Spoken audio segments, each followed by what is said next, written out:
The adverb is not your friend. Adverbs, you will remember from your own version of business English, are words that modify verbs, adjectives, and other adverbs. They're the ones that usually end in ly.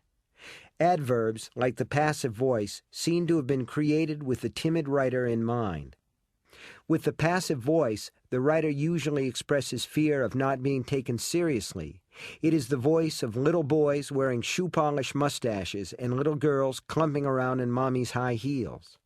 With adverbs, the writer usually tells us he or she is afraid she isn't expressing himself, herself clearly, that he or she is not getting the point or the picture across.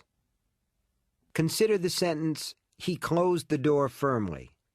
It's by no means a terrible sentence, at least it's got an active verb going for it, but ask yourself if firmly really has to be there.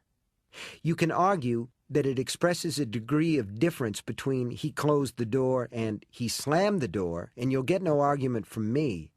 But what about context?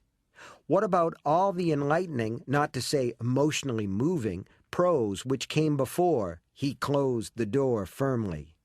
Shouldn't this tell us how he closed the door? And if the foregoing prose does tell us, isn't firmly an extra word?